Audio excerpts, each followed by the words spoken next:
অনেকেই বলে ছোট গরু দিয়ে কুরবানি দেব, কিন্তু দেখা যায় তারা এতই ছোট গরু কিনে যা বাছুরের মতন। আসলে বাছুরি পেটটা ফোলানো থাকে, তো প্রাপ্তবয়স্ক হয় না। তো এই গরু দিয়ে কি কুরবানি হবে কিনা তার কাছ থেকে আমরা জানতে চাই। আসসালামু আলাইকুম রহমতুল্লাহি ওবারাকাতু।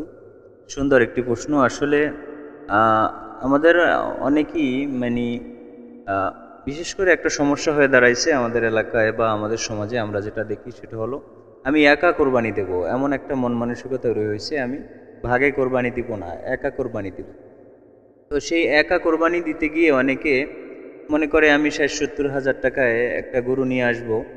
অনেক সময় দেখা যায় যেই গরুটা এখন বর্তমান চড়া দামে ৬০-৭০ হাজার ৮০ হাজার টাকায় যে গরুটা আনা হয়, এই গরুটা মূলত কোরবানির হওয়ার জন্য যে নির্দিষ্ট একটা বয়স আছে, ২ বছর পূর্ণ হতে হবে। ২ বছরের একদিন কম হলেও কোরবানি হবে না, সেটা মূলত হয় না। সুতরাং এখন যেটা হয় সেটা হচ্ছে আপনার গোশত খাওয়া ছাড়া এখানে আর কিছু হচ্ছে না। এখন খামারিরা বিভিন্নভাবে ১ বছর ১.৫ বছরের, এমনকি ৭-৮ মাসের গরুটাকেও এরকমভাবে পেটটা ফুলায় এমনভাবে করা হয়, মনে হয় যেন এটা ২ বছর পার হয়ে গেছে। কারণ আমাদের গ্রাম অঞ্চলের গরুগুলো দেখি আমরা, সেগুলো ২ বছরের গরুগুলো যতটুকু হয় তার চেয়ে দেখা যায় ১ বছরের গরুটা অনেক বড় বানায় ফেলায়। অনেকে আবার যুক্তি দেয়, তাইলে এটা দিয়ে কোরবানি কেন হবে না।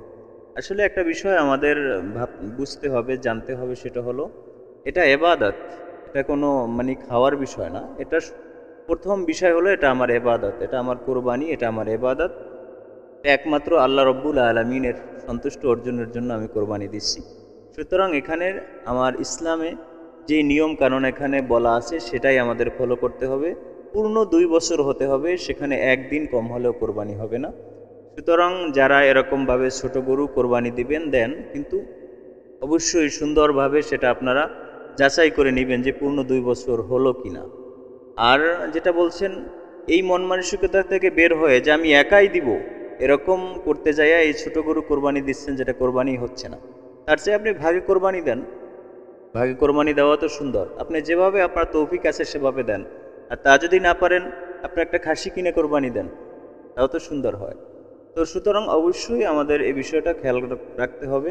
ছোট করে কোরবানি দিতে গিয়ে যেন আমরা এই সমস্যায় না পড়ি যে বয়সটাই হয় নাই, তাইলে কিন্তু আমাদের গোশত খাওয়া ছাড়া আর কিছুই হচ্ছে না।